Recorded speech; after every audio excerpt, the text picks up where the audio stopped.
Hallelujah. आइए हम सब प्रार्थना में जाएं वचन शुरू होने के पहले। परमेश्वर यीशु, हम मांगते हैं प्रभु आज का वचन दोधारी तलवार के समान आने दे प्रभु, जो लोगों के हृदय में ही नहीं जाए पर उनके जीवन भी बदले। हम आज के वचन को तेरे हाथ में देते हैं प्रभु। हम मांगते हैं कि जो भी वचन का बीज आज मैं बोने वाली हूँ, ये वचन परमेश्वर उनके अंदर जाए, उनके हृदय में कार्य करे और वो अपने आप को बदले।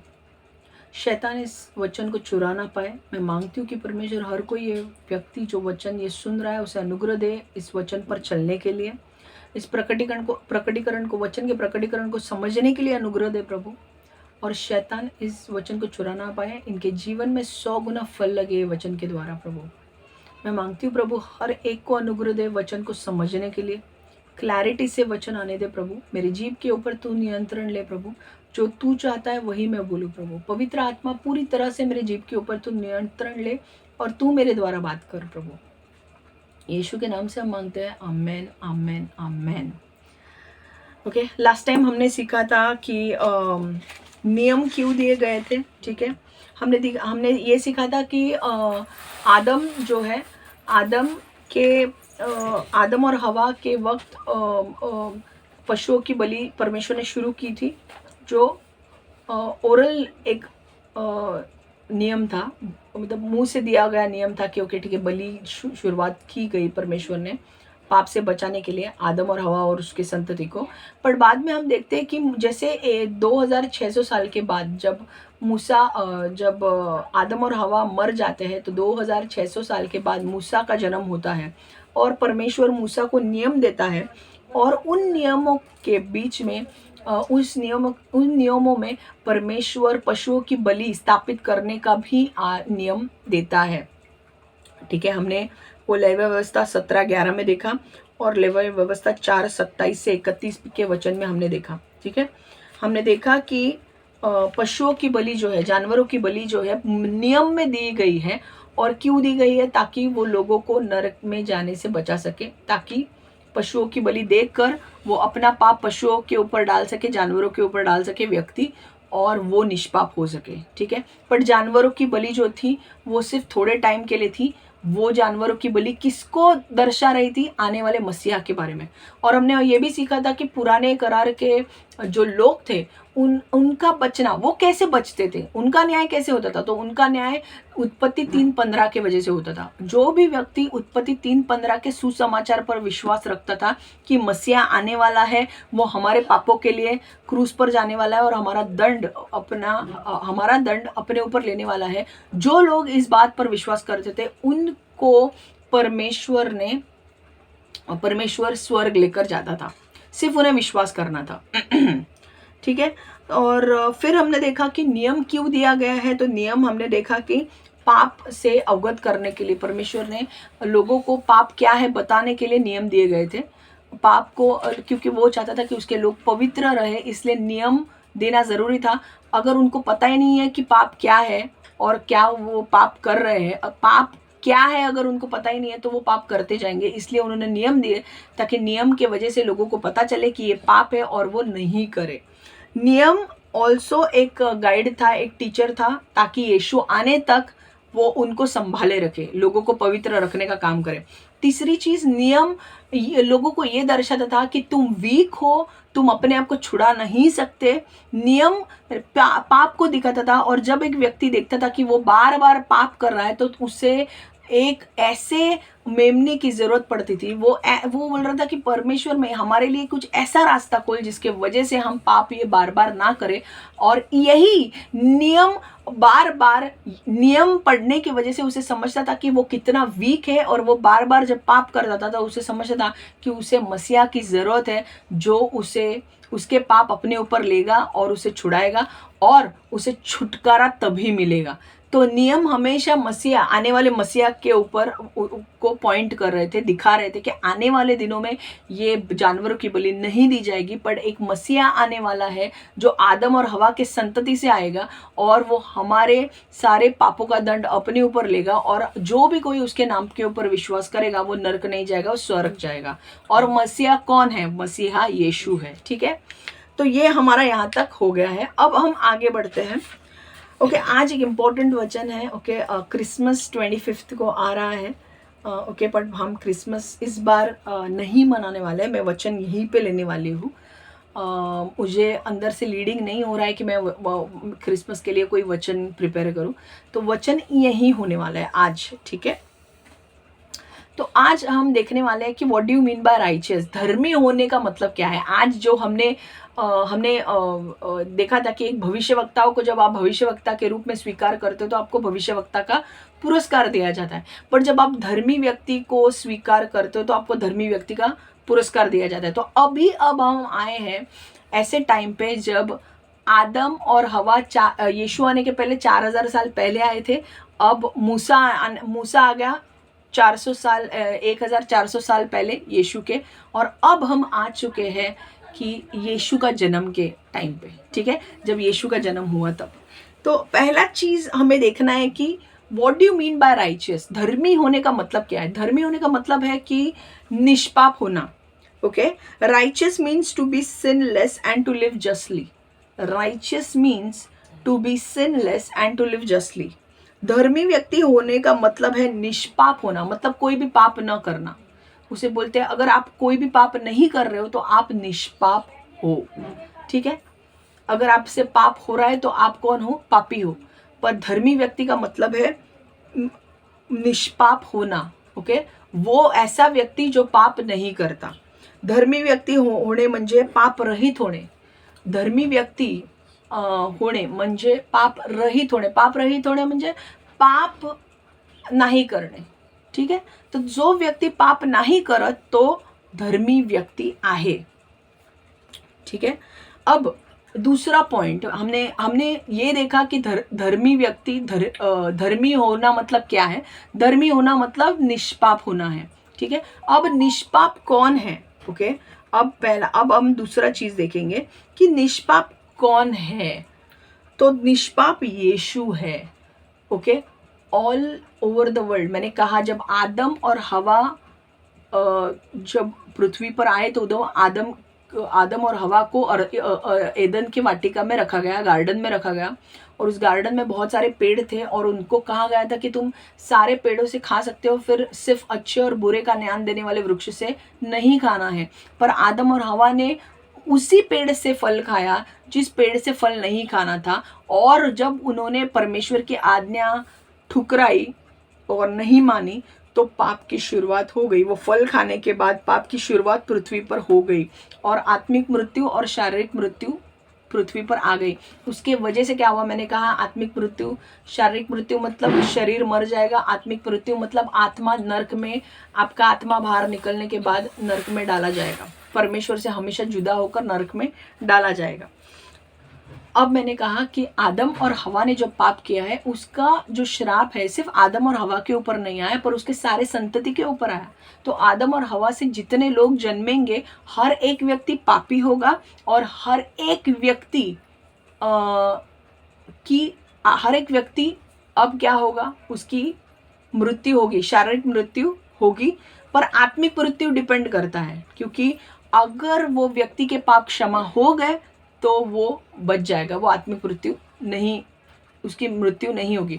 वो कैसे बचेगा हम बाद में देखते हैं, ठीक है। तो पहले हमने क्या देखा कि अब आदम और हवा की जितनी भी संतति है, जितने भी डिसेंडेंट्स है, वो सारे पापी हो गए हैं।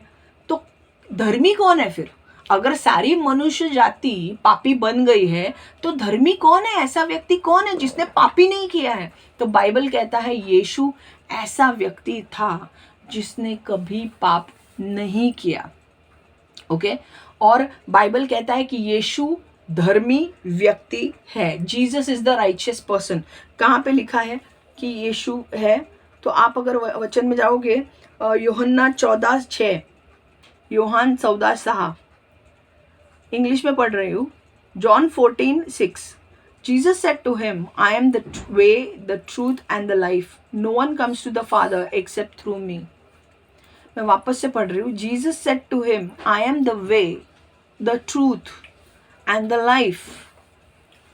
No one comes to the Father except through me. मैं हिंदी में पढ़ रही हूँ, पहले मराठी में पढ़ती हूँ। यूहान 14:6, येशूने त्याला म्हटले, मार्ग, सत्य व जीवन मीच आहे, माझ्याद्वारे आल्या वाचून पित्याकडे कोणी येत नहीं। पिता कहाँ है? देखो ठीक है, सॉरी, मैं वापस से मराठी में पढ़ रही हूँ और हिंदी में बता रही हूँ बाद में। येशूने त्याला म्हटले, मार्ग सत्य व जीवन मीच आहे, माझ्याद्वारे आल्या वाचून पिताकडे कोणी येत नहीं। अब मैं हिंदी में पढ़ रही हूँ और वचन का अर्थ समझा रही हूँ।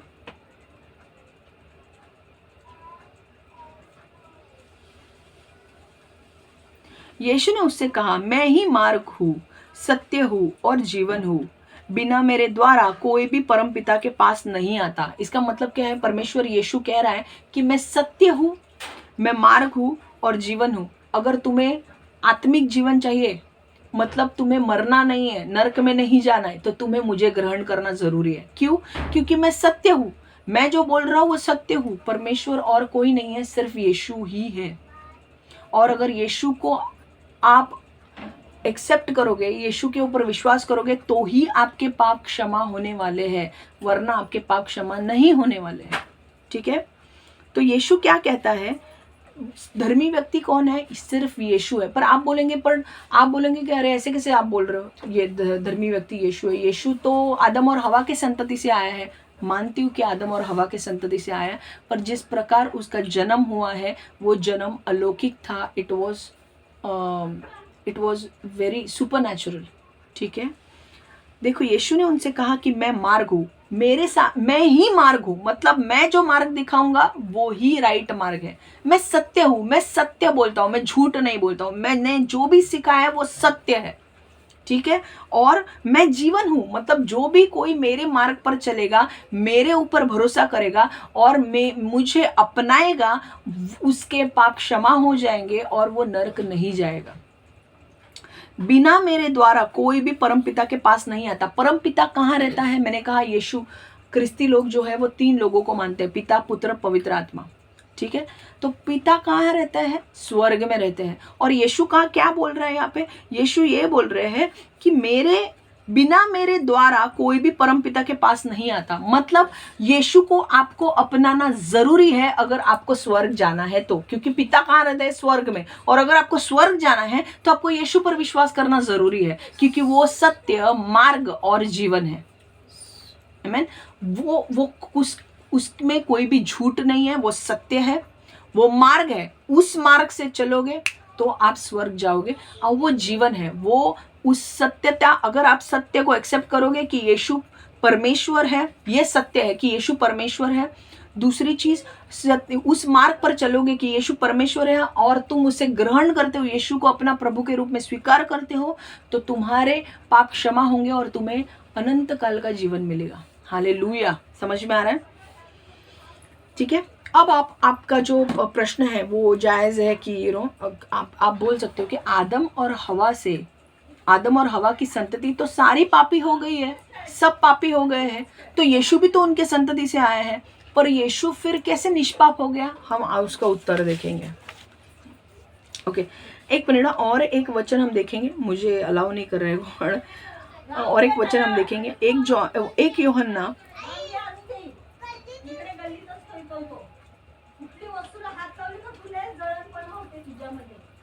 1 जॉन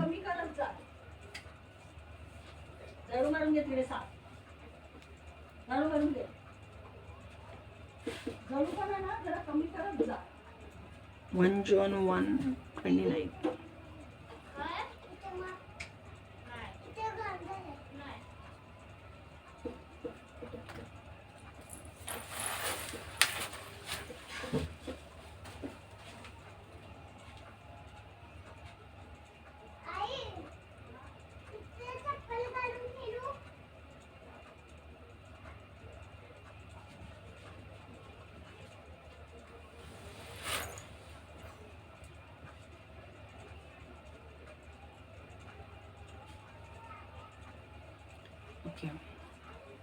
ओके, ये देखो, मैंने क्या कहा कि यीशु जो है वो निष्पाप है, ओके, और वो धर्मी है, ओके। और हम अब देखने वाले हैं कि यीशु का जन्म कैसे हुआ, बट उसके पहले कुछ वर्सेस है जो बोलना ज़रूरी है। ठीक है? यूहन्ना 1:29 वचन, The next day, John saw Jesus coming toward him and said, "Behold, the Lamb of God who takes away the sin of the world." Hallelujah. क्या बोल रहा है देखो. The next day, John saw Jesus coming toward him and said, "Behold, the Lamb of God who takes away the sin of the world." Marathi में पढ़ रही हूँ, फिर अर्थ को समझाऊंगी मैं. योहान 1:29.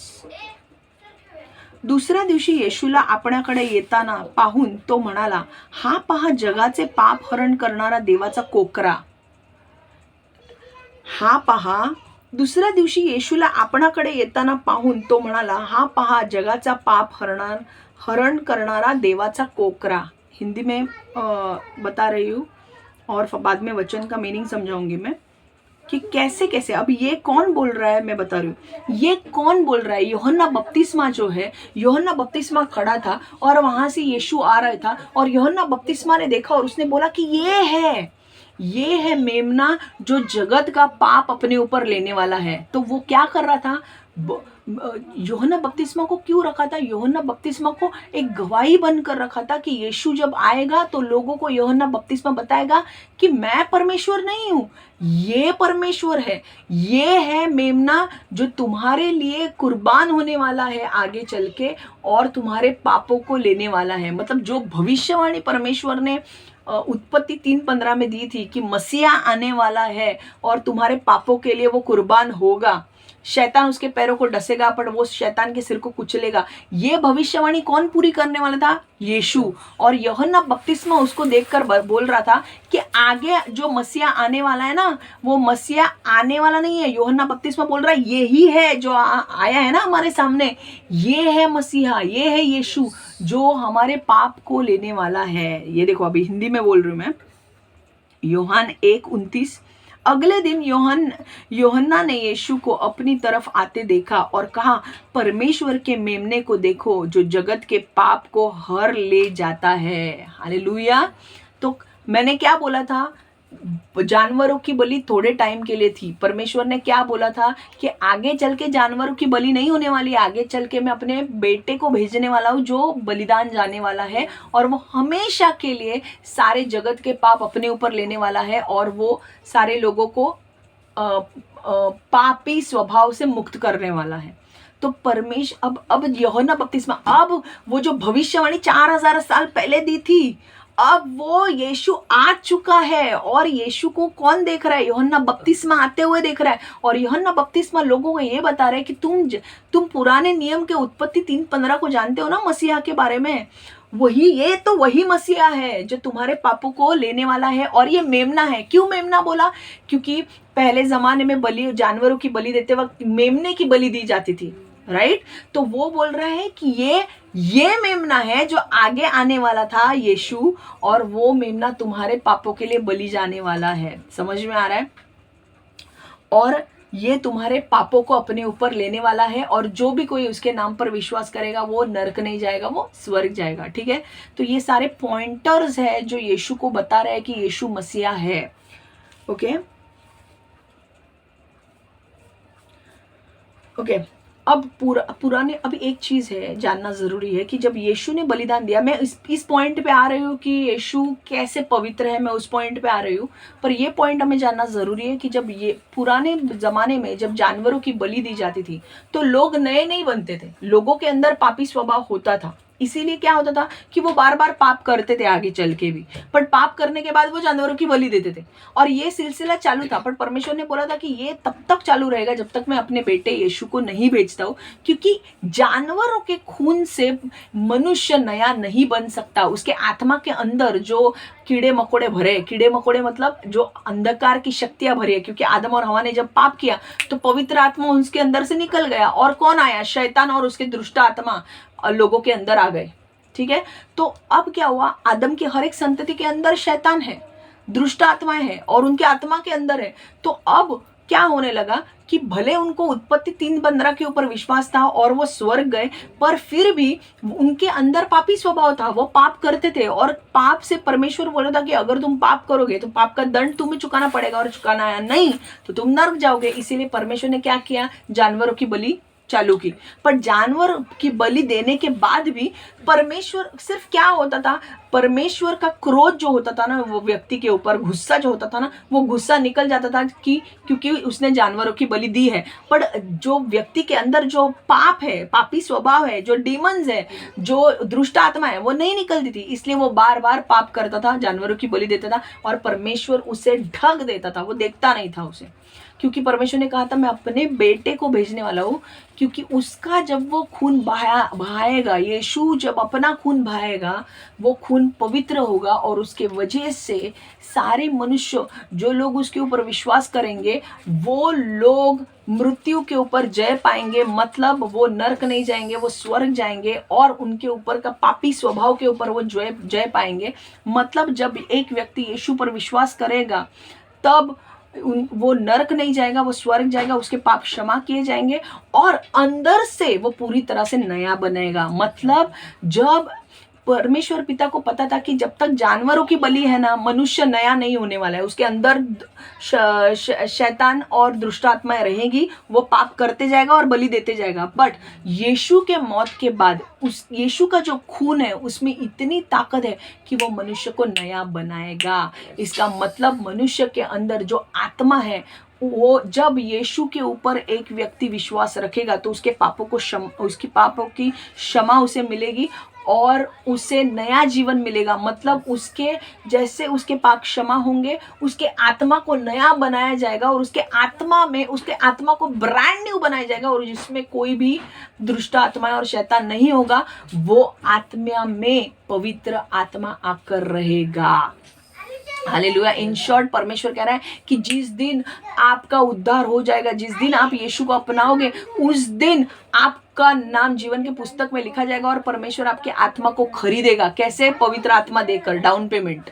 समझ में आ रहा है? और पवित्र आत्मा जब आपके आत्मा में रहेगा तो गंदगी नहीं रहेगी, आपका आत्मा ब्रांड न्यू हो जाएगा। आपका आत्मा में जो दुष्ट आत्माएं हैं, शैतान है, वो निकल जाएगा और उसमें पवित्र आत्मा रहेगा। और जब पवित्र आत्मा रहेगा तो पवित्र आत्मा क्या करेगा? आपको नया बनाएगा, माइंड में नया बनाएगा, आपको चाल चलन में नया बनाएगा, आपका स्वभाव पवित्र बनेगा। अभी जो शैतान आपके अंदर है वो पाप करने के लिए आपको मजबूर करता है, पवित्र आत्मा आएगा तो वो आपको अच्छे भले काम करने के लिए मजबूर करेगा। आमेन। तो आप बदलते जाओगे, आपके वर्जन नए होंगे। और ये एक वचन परमेश्वर ने मुझे कहा है कि ये देने के लिए कि जब आप कहाँ पे लिखा है कि परमेश्वर आपको नया बनाएगा। ओके, ये मैंने लिखा ना, यस। हम एक वचन में जाएंगे, 2 कोरिन्थियों 5:17।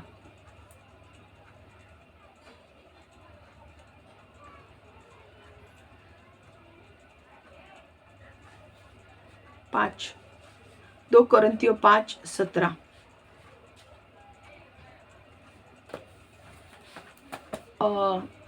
Therefore, if anyone is in Christ, he is new creation. Old things have passed away. Behold, all things have become new. Hallelujah. Therefore, if anyone is in Christ, he is a new creation. Old things have passed away. Behold, all things have become new. मतलब मराठी में बोल रही हूँ।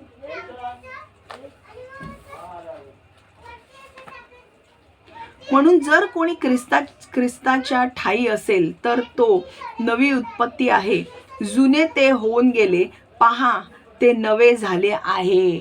आता काही प्रश्न असतील की तुमचं काय नवीन झालंय किंवा काय जुनं गेलंय, ते मी सांगते, 2 मिनिटं द्या मला। म्हणून जर कोणी ख्रिस्ताच्या ठाई असेल म्हणजे ख्रिस्ताला जर तुम्ही एक्सेप्ट केलं, ख्रिस्ताला एक्सेप्ट केलं, स्वीकार केलं, तर तो नवी उत्पत्ती आहे, जुने ते होऊन गेले, पहा ते नवे झाले आहेत। नवे झालेत, कशामध्ये नवे झालेत ते मी सांगते, हिंदीमध्ये मला वाचू दे। 2 कोरिन्थियंस 5:17, 2 कोरिन्थियों 5:17।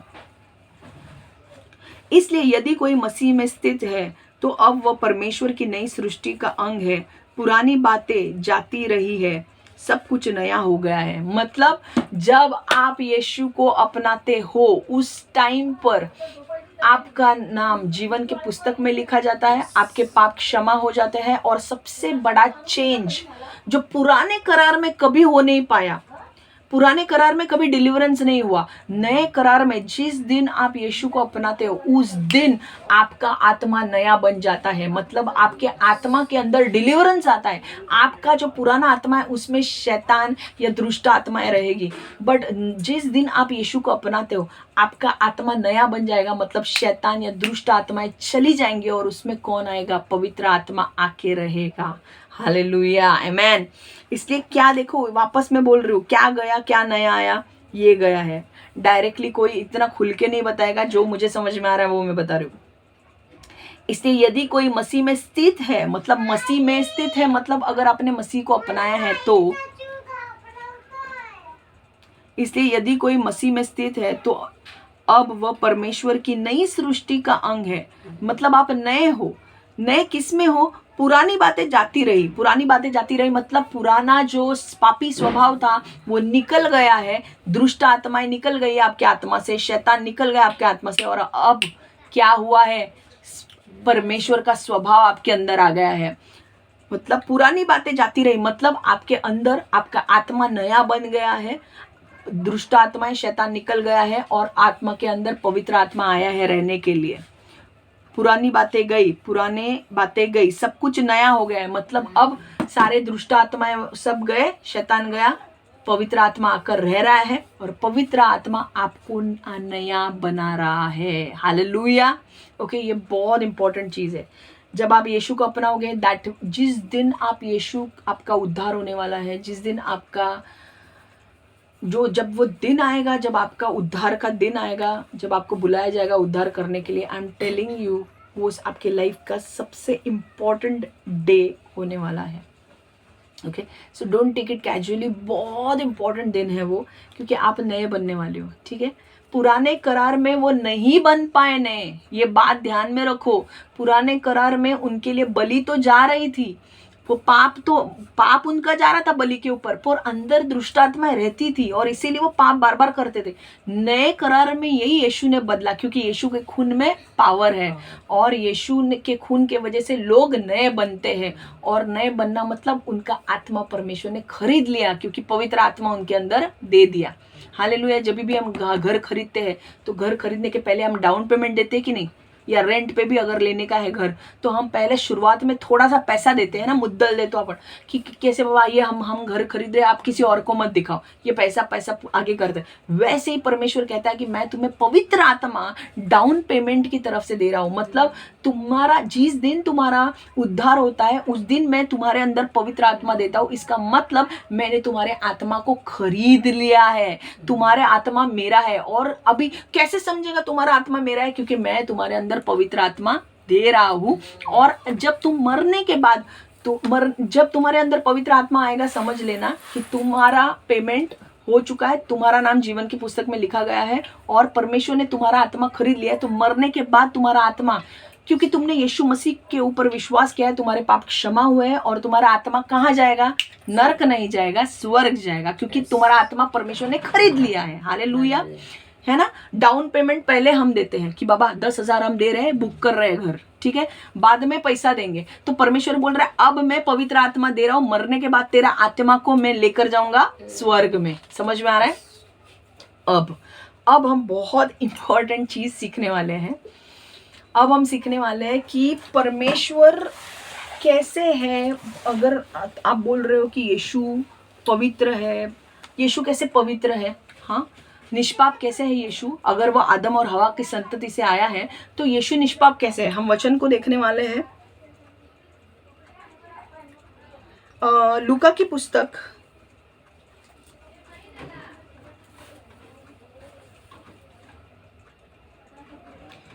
1:26 से लेकर 35 तक हम पढ़ने वाले हैं। मुझे 2 मिनट दीजिए।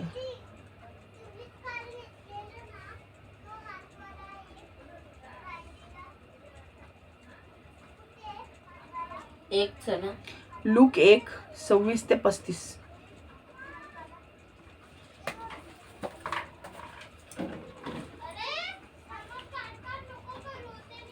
Okay, the birth of Jesus foretold. मैं इंग्लिश में पढ़ने वाली हूँ, मराठी में और फिर हिंदी में बताने वाली हूँ आपको, ठीक है? ध्यान से सुनो। The birth of Jesus foretold in the 6th month of Elizabeth's pregnancy, God sent the angel Gabriel to Nazareth, a town in Galilee, to a virgin pledged to be married to a man named Joseph, a descendant of David. The virgin's name was Mary. The angel went to her and said, "Greetings, you who are highly favored. The Lord is with you."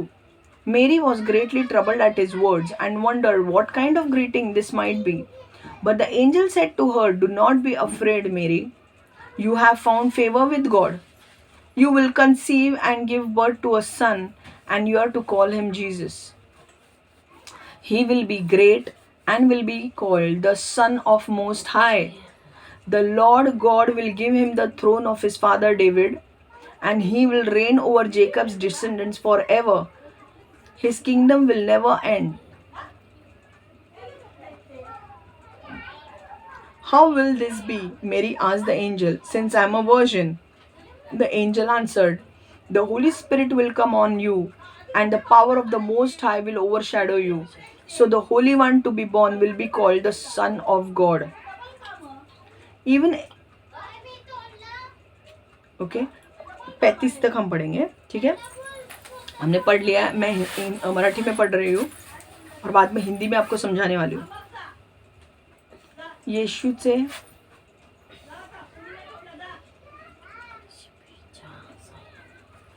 Look 1:26-35. कुमारी मरियेला देवदूताचा संदेश. नंतर 6व्या महिन्यात देवाने गलिलातील नाझरेत नावाच्या Gavi एका कुमारीकडे Gabriel देवदूताला पाठवले. ती दाविदाच्या घराण्यातील योसेफ नावाच्या पुरुषाला वागतत होती आणि त्या कुमारीचे नाव मरिया होते. देवदूत तिच्याकडे आत येऊन म्हणाला, "हे कृपा पावलेल्या स्त्रिये, कल्याण असो, प्रभू तुझ्या बरोबर असो." या बोलण्याने तिच्या मनात खळबळ उडाली आणि हे अभिवादन काय असेल याचे ती विचार करू लागली. देवदूताने तिला म्हटले, "मरिये, भिवू नकोस, कारण देवाची कृपा तुझ्यावर झाली आहे. पहा, तू गरोदर राहशील व तुला पुत्र होईल व त्याचे नाव येशू ठेव. तो थोर होईल व त्याला पराप्त पराचा पुत्र म्हणतील.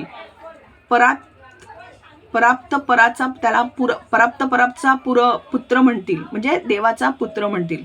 आणि प्रभू देव त्याला त्याचा पूर्वज दावीद याचे राजसन देईल आणि तो याकोबाचा घराण्यावर युगानयुग राज्य करील व त्याच्या राज्याचा अंत होणार नाही."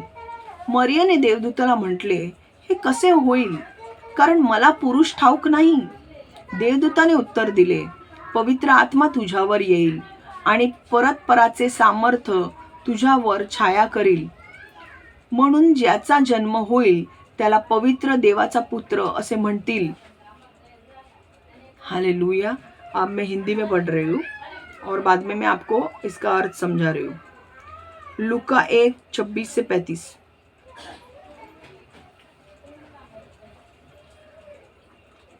एलिशबा को जब 6ठा महीना चल रहा था, गलील के एक नगर नासरत में परमेश्वर द्वारा स्वर्गदूत जिब्राइल को एक कुंवारी के पास भेजा गया जिसकी यूसुफ नाम के एक व्यक्ति से सगाई हो चुकी थी. देखो, अब मैं समझा रही हूँ आपको. एलिशिबा कौन थी? एलिशिबा मरियम की रिलेटिव थी. ओके, मरियम की रिलेटिव थी, मतलब नातलक होती थी. और एलिशिबा मतलब जकारिया की बीवी, जिसका बच्चा कौन हुआ? यूहन्ना बपतिस्मा. ठीक है.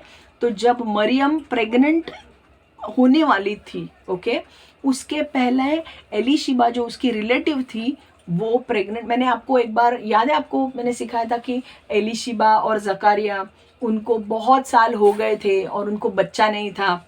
और बाद में परमेश्वर ने जकारिया जब अंदर गया परमेश्वर के सामने धूप जलाने के लिए, तो परमेश्वर का स्वर्गदूत उसके सामने आया और उसने कहा कि तेरी प्रार्थना सुन ली गई है, तुझे पुत्र होने वाला है. और वो उसको विश्वास नहीं हुआ, इसलिए वो स्वर्गदूत ने क्या कहा, जब तक अब तुझे बच्चा नहीं हो जाता तेरा मुंह नहीं खुलेगा। वो व्यक्ति है जकरयाह, उसकी बीवी है एलिजाबेथ, समझ में आ रहा है।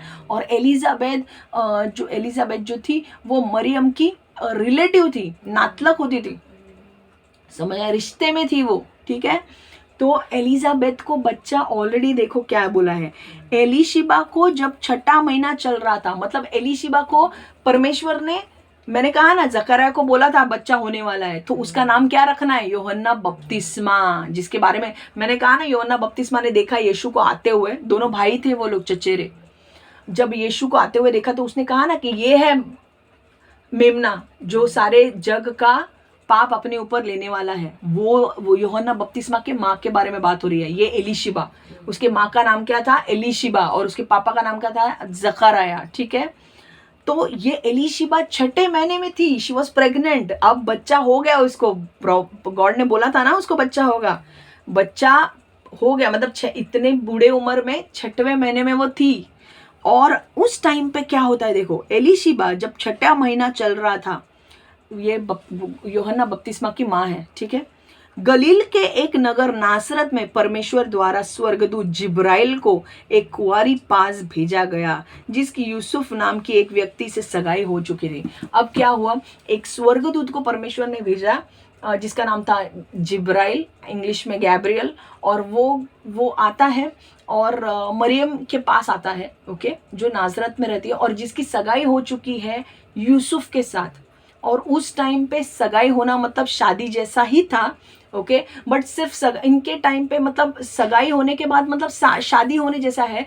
सगाई होने के बाद अगर पति पत्नी में डिवोर्स अगर होना है ना, तो उनको डिवोर्स लेना पड़ता था। हमारी तरह सगाई नहीं है कि सगाई पहले होती है और बाद में शादी, नहीं, उनकी सगाई और शादी मतलब एक ही था ठीक है। सिर्फ ऐसा होता था उनके शादी में, यहूदी लोगों के शादी में, कि वो लोग जब मरियम और यूसुफ की शादी, जैसे सगाई हुई मतलब शादी ही हुई, तो उनको क्या करना था, उनको एक साथ रहना नहीं था। सगाई होने के बाद उनको वापस अपने घर में जाकर रहना था। तो यूसुफ अपने घर में गया, मरियम अपने घर में गई, और 1 साल के बाद यूसुफ को वापस मरियम के पास आना था और मरियम को लेकर जाना था अपने साथ अपने घर में, ठीक है। तो उनके यहाँ पे ऐसे रिचुअल्स होते थे, और उनके यहाँ पे सगाई मतलब शादी होती थी।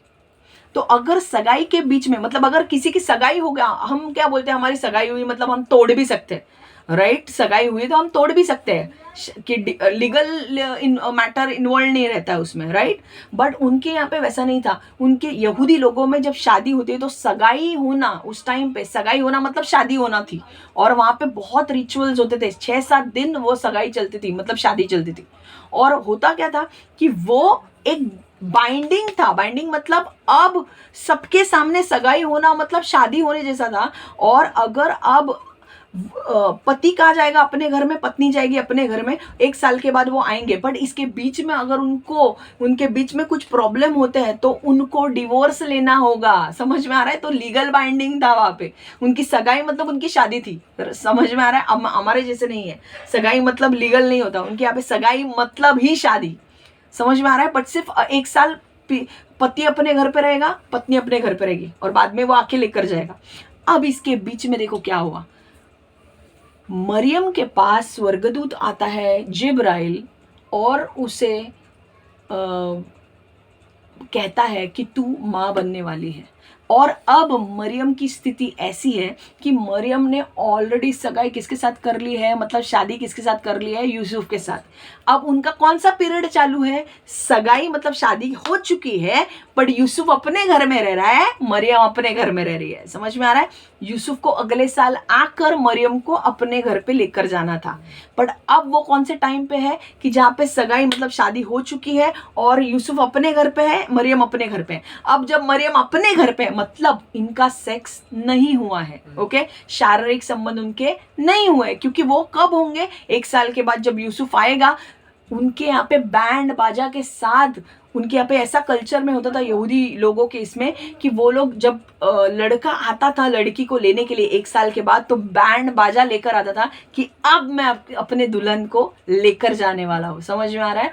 And then we are going to consummate the marriage, मतलब हम शारीरिक संबंध अब बनाने वाले हैं। तो वो जब अपने घर पे लेकर जाता था तब उनके शारीरिक संबंध होते थे, पर जब तब 1 साल वो दूर रहते थे उस टाइम पे उनके शारीरिक संबंध नहीं होते थे। ठीक है, तो अब मरियम अपने घर में है, यूसुफ अपने घर पे है, शादीशुदा है, वो लोग सगाई हो चुकी है, मतलब शादीशुदा है। बट अब प्रॉब्लम बड़ी आ चुकी है। प्रॉब्लम क्या है?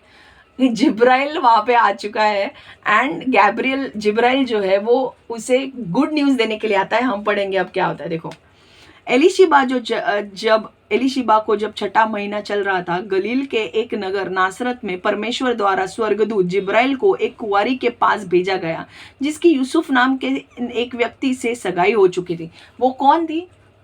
वो कुंवारी थी, मतलब उसका शारीरिक संबंध यूसुफ के साथ नहीं हुआ था, वो कुंवारी थी और वहां पे सगाई हो चुकी थी, मतलब शादी हो चुकी थी। वो अपने घर पे थी, यूसुफ अपने घर पे था। वहां दाऊद का वंश वो दाऊद का वंशज था। अभी कौन दाऊद का वंशज था? यूसुफ। ठीक है, बाइबल में भविष्यवाणी दी गई थी कि दाऊद के वंशज से कौन आने वाला है? राजा आने वाला है। कौन राजा? मसीहा यीशु। तो कौन वंशज से था? दाऊद के वंशज से कौन था? यूसुफ। यूसुफ दाऊद के वंशज से था, मरियम दाऊद के वंशज से नहीं थी। बट क्योंकि मरियम की शादी हो चुकी थी, समझ में आ रहा है आपको, ये बच्चा अब उसे होने वाला था। तो नाम किसका मिलने वाला था उसे? यूसुफ का मिलने वाला था। ठीक है, बट अब हम उसके ऊपर नहीं जाएंगे, हम मेन पॉइंट पे फोकस करेंगे। वह दाऊद का वंशज था, मतलब अभी आप इतना ही समझो कि यूसुफ जो है वो अपने घर में है, मरियम अपने घर में, दोनों का सेक्स नहीं हुआ है क्योंकि दोनों अपने अपने घर में रह रहे हैं। और यूसुफ जो है वो दाऊद का वंशज है। वो सुनो, और उस कुंवारी का नाम मरियम था। कुंवारी का नाम क्या था? मरियम था। जिब्राइल उसके पास आया और बोला, तुझ पर अनुग्रह हुआ है। परमेश्वर ने, जिब्राइल उसके सामने आता है और उसे कहता है कि तुझ पर फेवर हुआ है, अनुग्रह हुआ है। वो एक तो पहली बात तो स्वर्गदूत को देखना, मतलब पहला टेंशन। ओके, स्वर्गदूत दिखना पहला ये, और सेकेंडली स्वर्गदूत ये बोलना कि तेरे ऊपर परमेश्वर की दया हुई है। दूसरा, तुझ पर अनुग्रह हुआ है, तेरा जय हो, प्रभु तेरे साथ है। यह वचन सुनकर वह बहुत घबरा गई। जब उसने देखा कि एक स्वर्गदूत आया है और स्वर्गदूत बोल रहा है, देखो उस टाइम पे 80 20 डे नहीं था। समझ में आ रहा है आपको मैं क्या बोल रही हूँ? उस टाइम पे लोग 3D में रहा करते थे और उस टाइम पे स्वर्गदूत को देखना मतलब अपने आप में बहुत बड़ी बात थी। ठीक है, स्वर्गदूत तुम्हारे पास आना भी अपने आप में बहुत बड़ी बात थी। स्वर्गदूत वहां पे आया और वो भी कोई, मतलब एक, मुझे किसी कम छोटे का ये नहीं करना है, स्वर्गदूत होते हैं, बट जिब्राइल जो था वो is always called messenger of good news. वो हमेशा गुड न्यूज़ देने के लिए आता है। Okay, and like I hope so मैं फ्यूचर में उसे देखूंगी। तो यहाँ पे जिब्राइल यहाँ पे आता है, उसके पास आया और बोला, तुझ पर अनुग्रह हुआ है, तेरी जय हो, प्रभु तेरे साथ है। यह वचन सुनकर वह बहुत घबरा गई।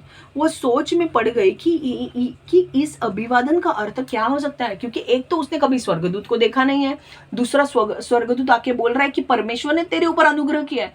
तो कौन सा अनुग्रह किया है और ये स्वर्गदूत कैसे आकर मुझसे बात कर रहा है? डायरेक्ट स्वर्गदूत को देखना मतलब परमेश्वर का संदेश मिलना जैसा है। और डर लगता है ना यार, स्वर्गदूत आके बोल रहा है तेरे ऊपर अनुग्रह हुआ, मतलब क्या? तब स्वर्गदूत ने उससे कहा, मरियम डर मत, तुझसे परमेश्वर प्रसन्न है। सुन, तू गर्भवती होगी और एक पुत्र को जन्म देगी और तू उसका नाम यीशु रखेगी। तो स्वर्गदूत आके कह रहा है, जिब्राइल यहाँ पे कह रहा है कि मरियम डर मत। मरियम डर गई थी यार, कोई भी स्वर्गदूत को देखेगा तो डर ही जाएगा। एकदम शाइन में, लाइट में आता है कोई और हमसे कहता है कि डर मत, परमेश्वर का अनुग्रह तेरे ऊपर आ गया, कोई भी डरेगा। और क्या अनुग्रह? अनुग्रह देखो उसके लिए क्या है। तब स्वर्गदूत ने उससे कहा, मरियम डर मत, तुझसे परमेश्वर प्रसन्न है। सुन, तू गर्भवती होगी। पहले उसको क्या लगा होता, गर्भवती होगी, मैं यूसुफ के साथ जाऊंगी तब गर्भवती होगी, उसे ऐसा लगा होगा। पर अभी आगे देखो क्या ट्विस्ट है। तू गर्भवती होगी और एक पुत्र को जन्म देगी और तू उसका नाम यीशु रखेगी। क्या बोला है उसे, सुन तू गर्भवती होगी, मरियम को बोल रहा है तू गर्भवती होगी, तू प्रेग्नेंट होगी, एक पुत्र को जन्म देगी और उसका नाम तू यीशु रखेगी। मतलब तू प्रेग्नेंट होने के बाद जो बच्चा तुझे होगा वो लड़का होगा और उसका नाम तुझे यीशु रखना पड़ेगा। मरियम को लगा होगा कि शायद यूसुफ के साथ मेरे संबंध होने के बाद मुझे गर्भवती होना है।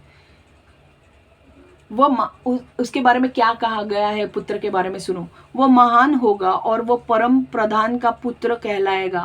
वो कौन होगा, महान होगा और वो परम प्रधान मतलब पिता का पुत्र कहलाएगा। वो एक्चुअली उसका रिश्ता वही है ना यीशु का, पिता का वो पुत्र है, परम प्रधान का पुत्र कहलाएगा। और प्रभु परमेश्वर उसे उसके पिता दाऊद का सिंहासन प्रदान करेगा। क्यों, मतलब कहा गया है कि और दाऊद को भविष्यवाणी दी गई थी कि तेरे जो संतति से ना हमेशा एक राजा आएगा।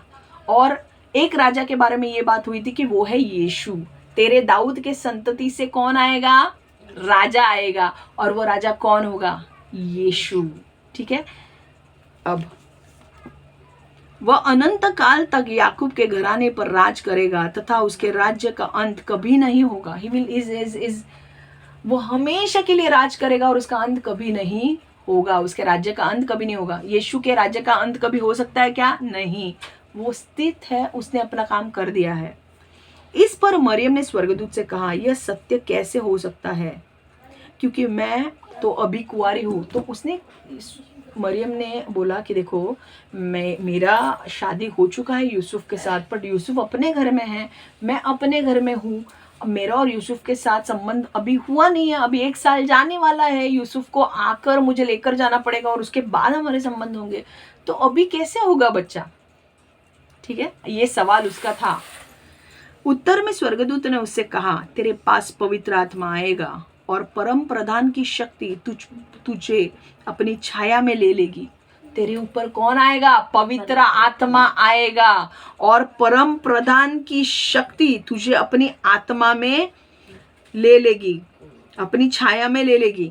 ओके, मतलब पवित्र आत्मा तेरे ऊपर आएगा और परमेश्वर की कृपा तेरे ऊपर होगी।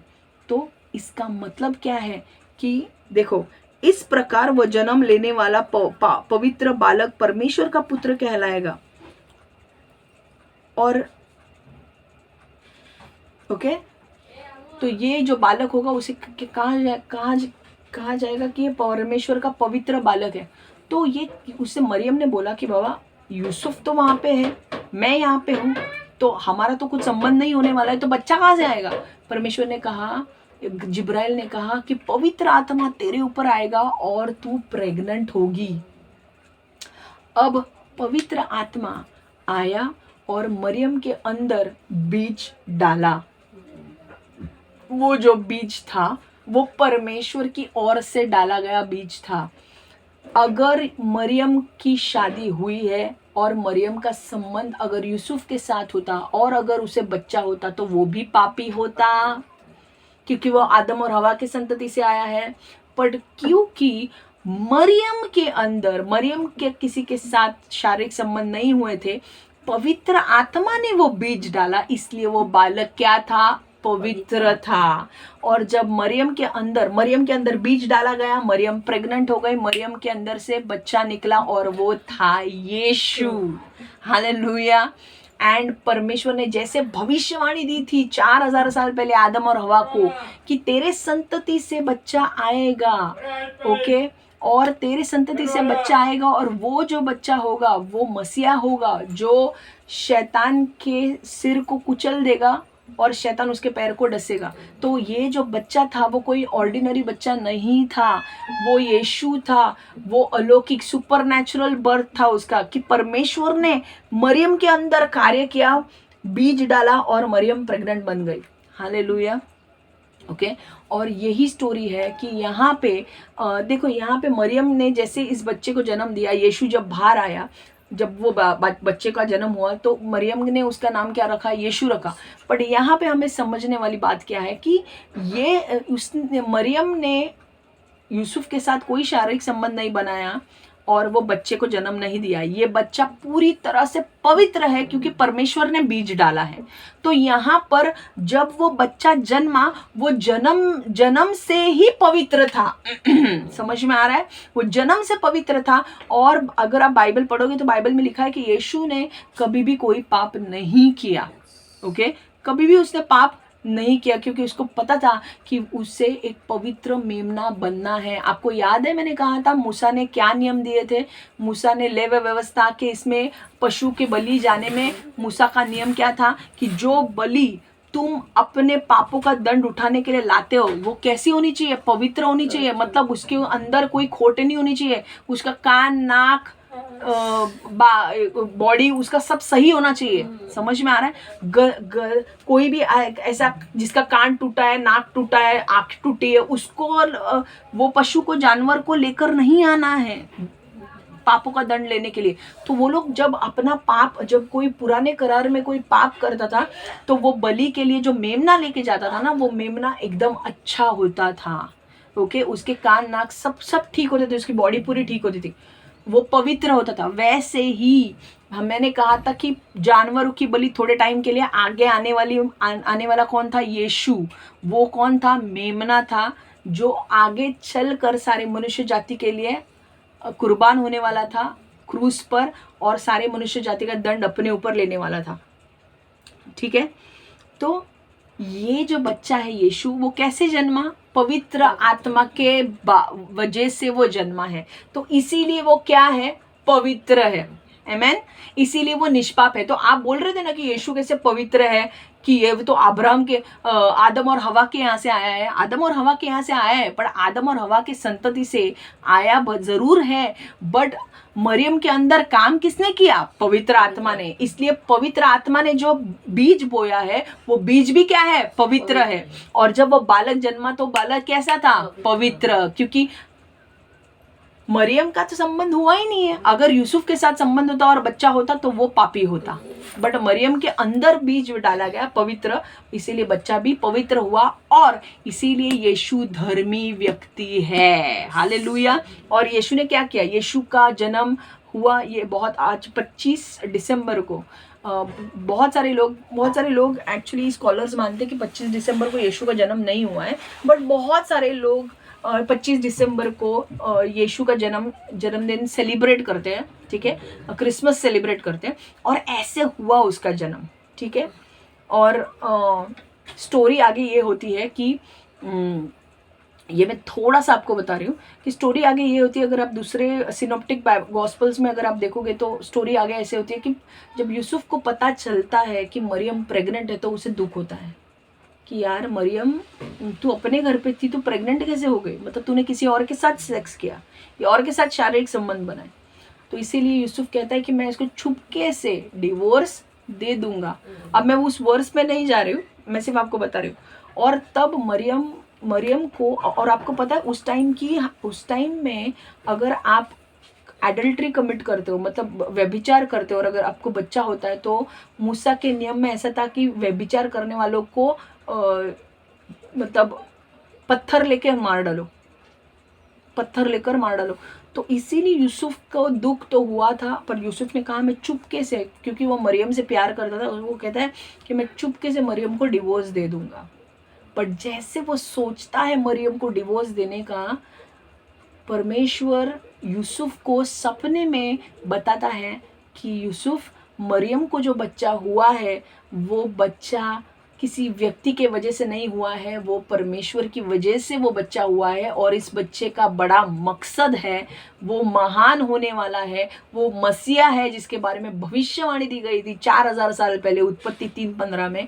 और ये बच्चे का मकसद है, उसका नाम होगा यीशु। यीशु मतलब बचाने वाला, और ये सारे दुनिया को बचाने वाला है। और ये जाएगा क्रूस पर, कुर्बान होगा, और सारी दुनिया का पाप अपने ऊपर लेगा। और सारी दुनिया जो भी उसके नाम पर विश्वास करेगा, जो भी यीशु के नाम पर विश्वास करेंगे, उनके पाप क्षमा हो जाएंगे और उनका नाम जीवन की पुस्तक में लिखा जाएगा। और वो आत्मिक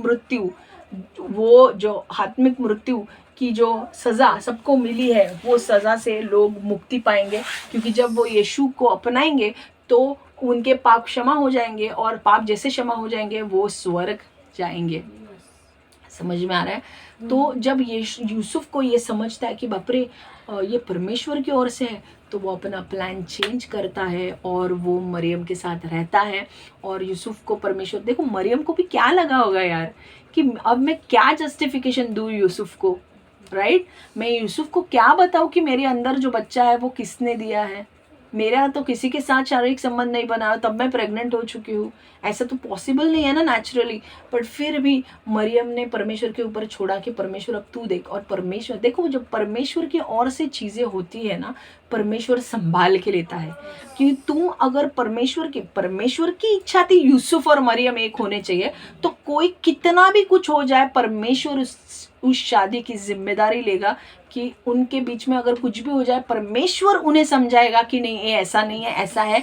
और यूसुफ समझ गया। यूसुफ ने कहा कि नहीं नहीं नहीं, अगर ये परमेश्वर की ओर से है तो मैं ज़रूर परमेश्वर की आज्ञा को पूरा करूंगा। यूसुफ आया, मैं पढ़ नहीं रही हूँ, अगर आप बाइबल आगे पढ़ेंगे तो आपको मिलेगा। यूसुफ आया, यूसुफ ने मरियम को अपनाया, उसने छोड़ा नहीं। और परमेश्वर ने उसे कहा भाग यहाँ से, क्योंकि यहाँ पे बहुत सारे लोग हैं जिनको ये बच्चा का जन्म होना पसंद नहीं है, क्योंकि बहुत सारी चीज़ें आगे होती है। इसलिए स्वर्गदूत मरियम अकेले कैसे करेगी, इसलिए उसने यूसुफ को भेजा, यूसुफ जा मरियम को बचा, मरियम के साथ रहे। और यूसुफ मरियम के साथ रहा और वो बच्चे का जन्म हुआ। और वो बच्चे का जन्म कहाँ हुआ? घोड़े के अस्तबल में। ओके, इतना हम्बल बिगिनिंग्स था वहाँ पे। ओके, और वहाँ पे चरवाहे आए और चरवाहों ने वहाँ पे जो खेती बाड़ी करने वाले जो किसान थे उनसे कहा, चरवाहे थे सॉरी, वहाँ पे स्वर्गदूत आए और चरवाहों से कहा कि यहाँ पर जो तुम इंतजार कर रहे हो ना, मसीहा का आने वाला है, जो तुम्हारे पाप उठाने वाला है, उसका जन्म हुआ है। और अगर तुम्हें देखना है तो वहां पर जाकर देखो। और जब वो चरवाहे जाके देखते हैं तो एक्चुअल में वो देखते हैं कि यीशु का जन्म हुआ है। पूरा हेवन सेलिब्रेट कर रहा है, अर्थ सेलिब्रेट कर रहा है, क्योंकि मसीहा की भविष्यवाणी जो 4000 साल पहले दी गई थी वो भविष्यवाणी पूरी हो गई है। आमेन। वो अपने सामने अपने आंखों से उस भविष्यवाणी को देख रहे थे। You need to be very glad when you see a prophecy getting fulfilled. Okay, और वो देख रहे थे अपनी आंखों से कि अरे मसीह यीशु का जन्म हुआ, राइट। एंड यीशु ने बाद में जाकर क्या किया, मतलब यीशु का जन्म इतना इम्पोर्टेंट था क्योंकि वो निष्पाप बच्चा था, वो धर्मी व्यक्ति था। और जो भी धर्मी व्यक्ति को अपनाता है वो स्वर्ग जाएगा, नरक नहीं जाएगा। धर्मी व्यक्ति कौन है? यीशु है। क्यों धर्मी व्यक्ति यीशु है? क्योंकि उसका जन्म पवित्र आत्मा के द्वारा हुआ था और वो निष्पाप था, उसने पाप कोई किया नहीं था, ठीक है। और इसीलिए यीशु धर्मी व्यक्ति है। एंड यीशु को जब कोई भी अपनाएगा वो नरक नहीं जाएगा, स्वर्ग जाएगा। और इसके बाद हम एक ही लास्ट सेशन लेने वाले हैं और बाद में हम देखेंगे कि कैसे होगा। बट अब मैं सिर्फ थोड़े वचन आपको बताने वाली हूँ जिससे आपको पता चलेगा कि कितने सारे लोगों ने भविष्यवाणी दी थी यीशु के जन्म के लिए। यशायाह की भविष्यवाणी थी यीशु का जन्म होने। यीशु आने के पहले 750 साल पहले आया था। यीशु का जन्म होने के पहले 750 साल पहले आया था यशायाह, और उसने भविष्यवाणी दी थी कि यीशु आने वाला है। अब मैं आपको उसकी भविष्यवाणी बताती हूँ ताकि आपको समझ में आए कि यीशु का जन्म कितना इंपॉर्टेंट था। और आप बहुत सारे लोग बोलते हैं कि ना उत्पत्ति 3:15 में तो यीशु के बारे में लिखा है, पर मैं और भी आपको एक वचन देने वाली हूँ जो गिनती की पुस्तक में है, जो यीशु के आगमन के बारे में बताता है, ठीक है। सो आप बोल ही नहीं सकते, फरसी लोग बोल ही नहीं सकते कि हमको पता नहीं यीशु आने वाला है, क्या तुमने स्टडी नहीं किया है बॉस। ओके, तो मैं बता रही हूँ, ठीक है। Let's go for it. अभी हम यीशु के जन्म के बारे में थोड़े से वचन देखेंगे। यशायाह की पुस्तक,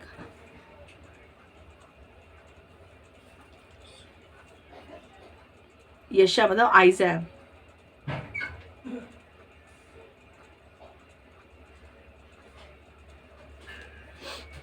यशायाह 7:14।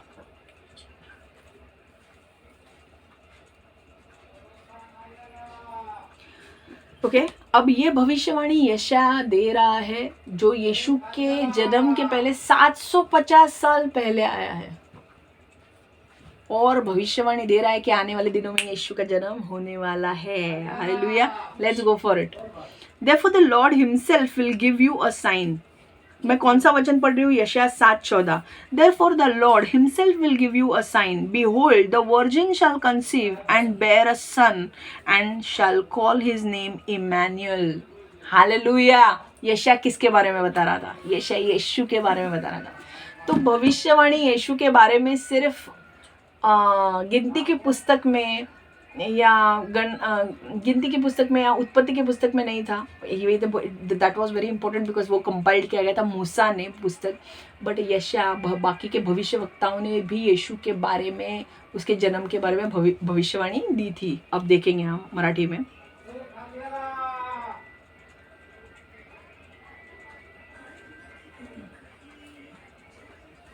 प्रभू स्वतः तुम्हाला चिन्ह देत आहे. पहा, कुमारी गर्भवती होऊन पुत्र प्रसवेल व त्याचे नाव इमॅन्युअल असे ठेवील. हालेलुया. ये कौन बोल रहा है? यशायाह बोल रहा है. ये कोई छोटी भविष्यवाणी नहीं है. ये 750 साल पहले होने वाले चीजों के बारे में भविष्यवाणी दी है जिसको वो देख रहे थे. किंतु मेरा यशायाह 7:14, किंतु मेरा स्वामी परमेश्वर तुम्हें एक संकेत दिखाएगा. देखो, एक कुंवारी गर्भवती होगी और वह एक पुत्र को जन्म देगी और वो इस पुत्र का नाम इमैनुअल रखेगी. हालेलुया. तो ये कब का बोला गया था? यशायाह ने 750 साल पहले भविष्यवाणी दी थी कि एक औरत होगी जो कुंवारी होगी, जिसकी शादी नहीं हुई होगी. मरियम के बारे में बात हो रही थी. जो कुंवारी होगी, जिसकी शादी नहीं हुई, जिसकी शादी हुई होगी बट वो कुंवारी होगी और वो बच्चे को जन्म देगी और वो बच्चा होगा यीशु और उसका नाम इमैनुअल रखा जाएगा. ओके. इमैनुअल मतलब he is with us, God is with us. परमेश्वर हमारे साथ है. ओके. दूसरी भविष्यवाणी यशायाह 9:6. यशायाह 9:6 देखेंगे हम. यह सब कुछ तब घटेगा जब उस विशेष बच्चे का जन्म होगा. परमेश्वर हमें एक पुत्र प्रदान करेगा. यह पुत्र लोगों की अगुवाई के लिए उत्तरदायी होगा. उसका नाम अद्भुत उपदेशक, सामर्थी परमेश्वर, पिता चीर अमर और शांति का राजकुमार. हालेलुया. तो ये किसके बारे में भविष्यवाणी यशायाह ने दी थी? यशायाह ने परमेश्वर के और कुछ नाम रखे. कौन से नाम रखे? ये सब कुछ तब घटेगा जब उसे विशेष बच्चे का जन्म होगा. परमेश्वर हमें एक पुत्र प्रदान करेगा. यह पुत्र लोगों की अगुवाई के लिए उत्तरदायी होगा. मतलब ये लोगों की अगुवाई करेगा. और वो पुत्र कौन? यीशु के बारे में बोला गया है. यह पुत्र लोगों की अगुवाई के लिए उत्तरदायी होगा, मतलब रिस्पॉन्सिबल होगा. उसका नाम होगा अद्भुत उपदेशक, सामर्थी परमेश्वर, पिता चीर अमर और शांति का राजकुमार. आमीन. इतने सारे नाम यशायाह ने उसे दिए थे और वो क्वालिटीज सारे यीशु में थे. वो अच्छा अद्भुत था, सुपरनैचुरल बर्थ था उसका. उपदेशक था, वो प्रचार करता था. सामर्थी परमेश्वर था, वो चंगाई छुटकारे चमत्कार करता था. पिता चीर अमर और शांति का राजकुमार, मतलब जो भी यीशु को अपनाता था उसके जीवन में क्या आती थी? शांति आती थी. हालेलुया. और एक वचन हम देखेंगे हिंदी मराठी वाले 9:6. यशायाह 9:6. कारण आमच्यासाठी बाळ जन्मला आहे, आम्हाला पुत्र दिला आहे. त्याच्या खांद्यावर सत्ता राहील. त्याला अद्भुत मंत्री, समर्थ देव, सनातन पिता, शांतीचा अधिपति म्हणतील. हालेलुया. किसके बारे में बात हो रही है? यीशु के बारे में. कौन बोल रहा है? यशायाह बोल रहा है. यशायाह कौन है? भविष्यवक्ता है. और वो यीशु के कितने साल पहले आया है? 750 साल पहले. और हुआ कि नहीं? कुंवारी का जन्म हुआ कि नहीं? कुंवारी मरियम की शादी हुई यूसुफ के साथ. यूसुफ ने उसको अपना लिया बच्चा, पर उनका बच्चा कैसे हुआ था? मरियम का बिना शादी के, बिना शारीरिक संबंध बनाए परमेश्वर ने उसे बच्चा दिया और वो बच्चे का नाम क्या था? यीशु.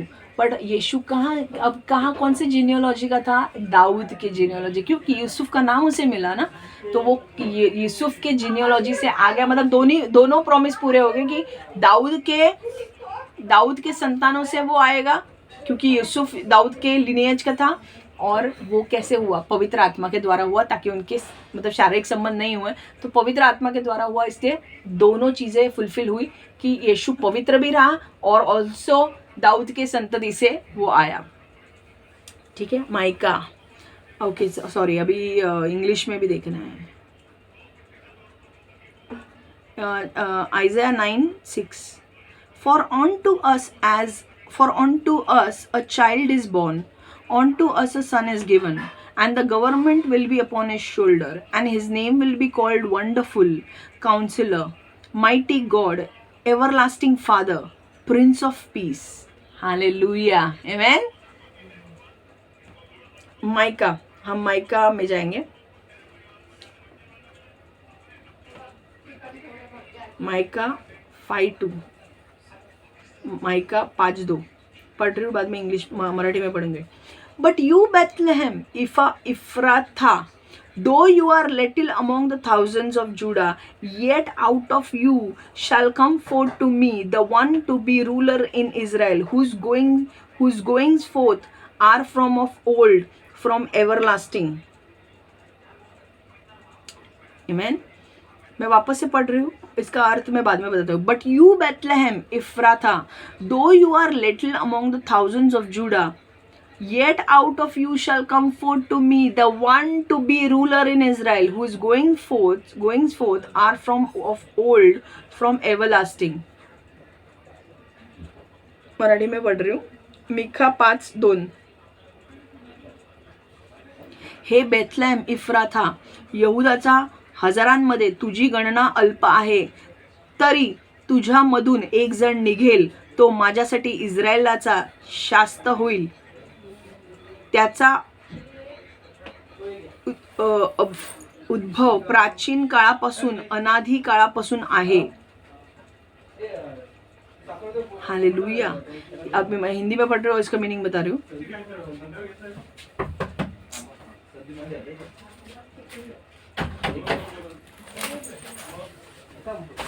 मैं सांगा नंतर बोलेल। संदीप कोण आहे? कॅलेंडर भेटलं बोला। सोडून द्या, बंद करा ते। कॅलेंडर देता है? हां द्या देतो। बरं दरवाजा लावून बघा। चला पुढे एक झालं मंडळ। एक माझ्याकडे थोडं। बेथलेहम में मसीहा जन्म लेगा। यह बेथलेहम इफ्राता, तू यहूदा का छोटा नगर है और तेरा वंश गिनती में बहुत कम है, किंतु पहले तुझसे मेरे लिए इज़राइल का शासक आएगा। बहुत पहले सुदूर अतीत में उसके घराने की जुड़ी बहुत पहले से होगी। मतलब यहाँ पे क्या बोला है कि बेथलेहम में मसीहा का जन्म होगा।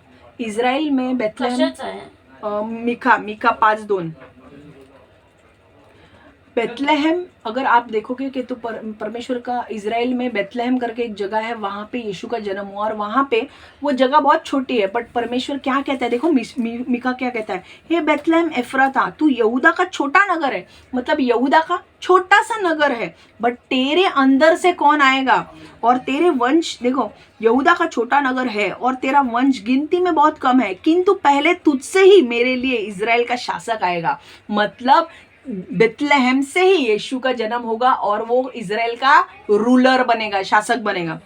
बहुत पहले सुदूर अतीत में उसके घराने की जड़ें बहुत पहले से होगी।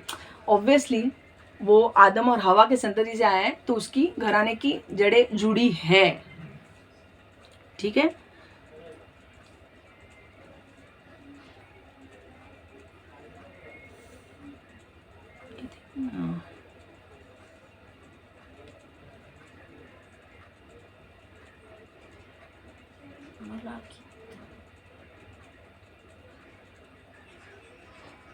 ओके अब लास्ट की एक भविष्यवाणी है, सबसे इंपॉर्टेंट भविष्यवाणी है, क्योंकि ये भविष्यवाणी आपको बता देगी कि मूसा ने जो 5 पुस्तकें लिखी थी, उत्पत्ति, निर्गमन, लेव्य व्यवस्था, गिनती और व्यवस्था विवरण, ये 5 पुस्तक मूसा ने लिखी थी। और गिनती की पुस्तक में भी मूसा ने यीशु आने का प्रचार किया है।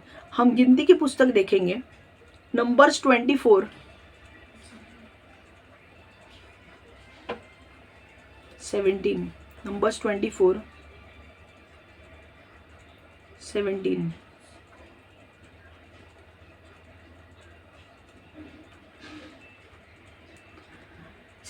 देखो, अब ये गिनती की पुस्तक है।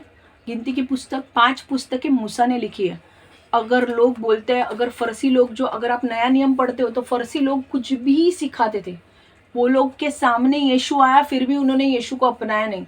और ये पहले 5 पुस्तक पढ़ते थे मूसा की। तो कौन सी? उत्पत्ति पढ़ते थे। उत्पत्ति 3:15 में तो ऑलरेडी बताया गया था। उत्पत्ति, निर्गमन, व्यवस्था विवरण, उत्पत्ति, निर्गमन, लेव्य व्यवस्था, गिनती और व्यवस्था विवरण। अब उत्पत्ति में यीशु के बारे में बोला गया है, ओके। उसके बाद डायरेक्टली निर्गमन छोड़ दो, लेव्य व्यवस्था छोड़ दो, बट गिनती की पुस्तक में वापस से भविष्यवाणी दी गई है। और ये 5 पुस्तक में क्यों बोल रही हूँ? क्योंकि ये पुस्तक मूसा ने लिखी है और मूसा ने उसमें आने वाले यीशु के बारे में बताया है। तो फरसी लोग झूठे थे, उनको बाइबल नहीं आता था, तोरा पढ़ना नहीं आता था और वो लोगों को भटकाते थे, ठीक है। उनके सामने यीशु आने के बाद भी उन्होंने यीशु को ग्रहण नहीं किया। अब ये जो भविष्यवाणी बोल रही हूँ, ये दूसरी भविष्यवाणी दे रही हूँ मैं मूसा के पुस्तक से, जो यीशु के बारे में बताता है। देखो इंग्लिश में, नंबर्स, गिनती 24:17।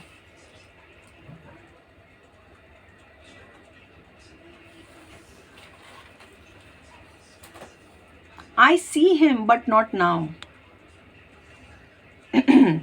I see him but not now. I behold him but not near. A star shall come out of Jacob. A scepter shall rise out of Israel, and batter the brow of Moab, and destroy all the sons of tumult.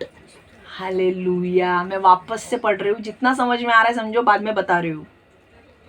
I see him, मूसा ने लिखा है। I see him but not now. I behold him but not near. A star shall come out of Jacob. Scepter shall rise out of Israel, and batter the brow of Moab, and destroy the sons of tumult. Hallelujah. Hindi में, मराठी में पढ़ेंगे। 24:17। मी त्याला पाहीन पण तो आता दिसत नाही, त्याला न्याहाळीन पण तो जवळ नाही। याकोबातून एक तारा उदय पावेल आणि इस्रायलातून एक राजदंड निघेल। तो मोआबाचा कपाळ मोक्ष करील, सर्व भंडखोरांना चित करील। हालेलुया। ओके, हिंदी में पढ़ेंगे, मैं आपको बता रही हूँ इसका मीनिंग।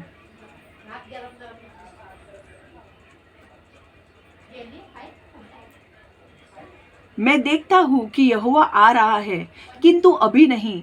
मैं उसका आगमन देखता हूँ, किंतु यह शीघ्र नहीं है। याकूब के परिवार से एक तारा आएगा, इज़राइल के लोगों में से एक नया शासक आएगा। वह शासक मोआबी लोगों के सिर कुचल देगा। वह शासक सेईर के सभी पुत्रों के सिर कुचल देगा। हालेलुया। तो यहाँ पे क्या बोल रहा है? देखो यहाँ पे क्या बोल रहा है? देखो मूसा क्या कह रहा है? देखो कि मैं देख रहा हूं कि यहोवा आ रहा है। मैं देखता हूं कि यहोवा आ रहा है, मतलब परमेश्वर आ रहा है, किंतु अभी नहीं। मूसा 1400 साल पहले यीशु के आया था। तो मूसा को जब यह भविष्यवाणी मिली तब बहुत टाइम के बाद यीशु आने वाला था, ठीक है। यीशु आने के पहले 1400 साल पहले मूसा आया था, जब मूसा को यह भविष्यवाणी मिली। तो मूसा क्या बोल रहा है कि मैं देखता हूं कि यहोवा आ रहा है, किंतु अभी नहीं, मतलब टाइम है, पर मैं देख रहा हूं कि वो आने वाला है। मैं उसका आगमन देखता हूं, किंतु यह शीघ्र नहीं है, मतलब मैं देख रहा हूं कि वो पृथ्वी पर जन्म लेगा, पर वो अभी नहीं है। क्योंकि मूसा 1400 साल पहले आया था, 1400 साल बाद यीशु आने वाला था। तो मूसा कहता है कि मैं देख रहा हूँ उसका आगमन, वो आने वाला है, पृथ्वी पर जन्म लेने वाला है। कौन आने वाला है? परमेश्वर आने वाला है, बट वो शीघ्र नहीं है, मतलब टाइम जाएगा उसको थोड़ा।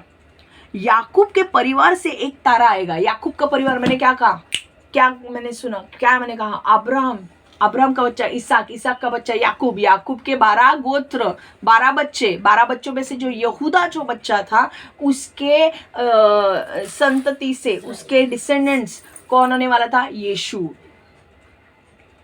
तो याकूब के परिवार से वो आने वाला था। और यहूदा का जो लिनिएज है, अगर आप देखोगे तो यहूदा के लिनिएज से यीशु आया है, यहूदा के लिनिएज से ही दाऊद आया है, दाऊद के लिनिएज के बाद यीशु आया है।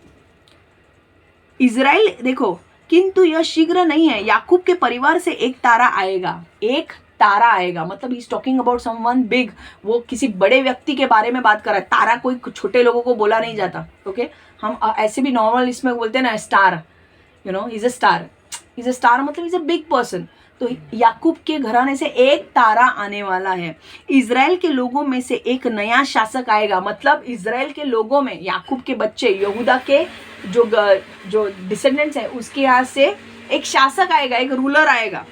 वह शासक मोआबी लोगों के सिर कुचल देगा, वह शासक सेईर के सभी पुत्रों का सिर कुचल देगा। मतलब ये मोआबी और सेईर के सिर को कुचल देगा बोल रहा है। मैंने उत्पत्ति 3:15 में क्या कहा था?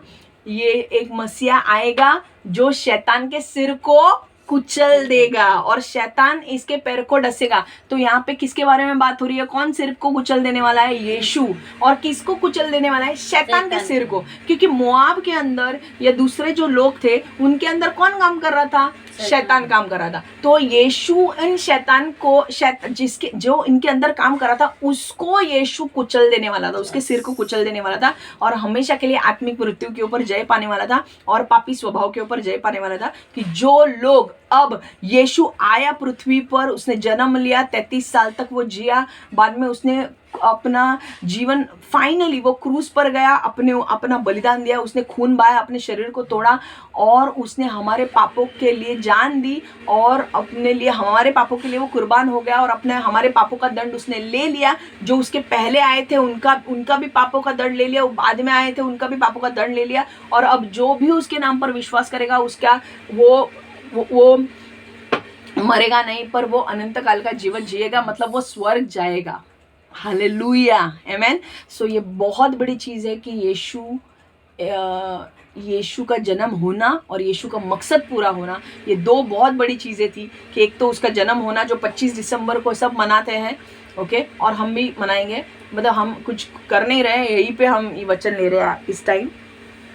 यीशु का जन्म हुआ, ओके, एंड ये कहाँ से आया था? कौन, किसने लिखा? मूसा ने लिखा था। तो अगर मूसा के नियम 5 पुस्तक में, तोरा में है, गिनती, निर्गमन, लेवी व्यवस्था, उत्पत्ति, निर्गमन, लेवी व्यवस्था, गिनती और व्यवस्था विवरण, ये 5 पुस्तक ये तोरा में है। Genesis, Exodus, Leviticus, Numbers and Deuteronomy, ये 5 पुस्तकें हैं, राइट। ये अब फरसी लोग ये 5 ही पुस्तक पढ़ते थे, पर ये 5 पुस्तक में 2 जगह पे भविष्यवाणी यीशु के बारे में दी गई थी। फिर भी ये लोग ने यीशु सामने होने के बाद यीशु को पूछा कि क्या तू मसीहा है? उसने कहा मैं मसीहा हूँ। फिर भी उन्होंने अपनाया नहीं, उसे क्रूस पर डाल दिया। क्यों? कई बार परमेश्वर ने अपने मकसद को पूरा करने के लिए फरसी लोगों को अंधा कर दिया ताकि फरसी लोग यीशु को अपने मकसद में पहुंचा सके। अगर यीशु क्रूस पर नहीं जाता तो मकसद पूरा नहीं होता। इसीलिए they God blinded the eyes of Pharisees, okay. कई बार परमेश्वर लोगों को अपने काम करने के लिए इस्तेमाल करता है। तो फरसी लोगों की आंखों पे पट्टी बंधी थी और परमेश्वर ने पट्टी बंधने दी क्योंकि परमेश्वर ने बोला कि मेरा बच्चा क्रूस पर जाना ज़रूरी है। तो फरसी लोगों ने ही उसे क्रूस पर डाल दिया और यीशु ने अपना मकसद पूरा कर दिया। वो मारा गया, गाड़ा गया, तीसरे दिन जी उठा। अब जो भी उसके नाम पर विश्वास करेगा वो मरेगा नहीं, पर वो अनंत काल का जीवन जिएगा, मतलब वो स्वर्ग जाएगा, ओके। तो यीशु का जन्म होना कोई नॉर्मल बात नहीं थी। बहुत सारे भविष्यवक्ताओं ने भविष्यवाणी दी थी। यशायाह ने 750 साल, माइका ने भी अराउंड 700 साल पहले भविष्यवाणी दी होगी, और मूसा ने तो 1400 साल पहले भविष्यवाणी दी थी। और सबसे पहले जो भविष्यवाणी आई थी उत्पत्ति 3:15 में, वो 4000 साल पहले आई थी, यीशु आने के पहले, जब आदम और हवा को सुसमाचार बताया गया। तब बोला गया था कि मसीहा आने वाला है जो शैतान के सिर को कुचल देगा। समझ में आ रहा है?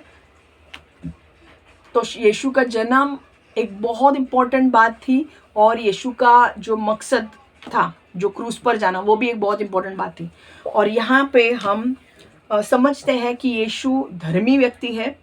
और यीशु कैसे धर्मी बना? क्योंकि वो पवित्र आत्मा, मरियम के अंदर पवित्र आत्मा ने काम किया और पवित्र बालक बना। वो जन्म से ही पवित्र था, उसके अंदर कोई पाप नहीं था। ठीक है, तो धर्मी व्यक्ति कौन है? यीशु। अब हम आगे चल के सिर्फ एक ही ये सरमन लेने वाले हैं कि धर्मी व्यक्ति का पुरस्कार क्या है, वो नेक्स्ट वीक हम सीखेंगे, and then we are done with it. ठीक है, तो मेरी क्रिसमस टू ऑल। एंड परमेश्वर, मैं प्रार्थना करती हूँ कि परमेश्वर जो भी वचन इन्होंने सुना है, परमेश्वर ये वचन को इनके अंदर जाने दे, शैतान इनके वचन को चुरा ना पाए, इनके वचन के द्वारा इनके जीवन में 100 गुना फल लाए परमेश्वर। और जो भी इनके ऊपर अगर कोई श्राप बोले गए, नकारात्मक शब्द बोले गए हैं, या अगर कोई भी जादू टोना किया गया है, तो यीशु के नाम से टूट जाए। उनके अंदर चंगाई, छुटकारे, चमत्कार इनके जीवन में हो। परमेश्वर जो भी नॉन जज्ड है, उनके जीवन में आने वाले दिनों में उद्धार उद्धार उद्धार होने दो। और मैं मांगती हूँ कि परमेश्वर इनका क्रिसमस बहुत अच्छे जाए। And God bless you all, and God loves you. Okay, God loves you very much. Okay, he loves you. Okay, and वो आपके लिए योजना बना रहा है ताकि आपको वो बाहर निकाल सके, and it is going to be fulfilled very soon. So be very happy that he is working behind the scenes. Okay, and परमेश्वर ने जो भविष्यवाणी दी थी वो पूरी की है, ये भी भविष्यवाणी पूरी होगी। आप बाहर आओगे और आप यीशु को अपनाओगे। आने वाले साल आपके लिए बहुत ही ज़बरदस्त साल होने वाला है, क्योंकि आपका उद्धार होने वाला है। ठीक है, एंड आप अल्टीमेटली फाइनली आप बाहर निकलने वाले हो। So God bless you all, take care. परमेश्वर आपको बहुत बहुत बहुत आशीष दे, अब अनुग्रह दे, और आपको चंगाई, छुटकारे, चमत्कार दे, और आपके जीवन पर अनुग्रह उसका बना रहे प्रभु। हाँ, okay, and he bless you with everything that you want in your life if it is according to the will of God. God bless you all. Take care. Bye.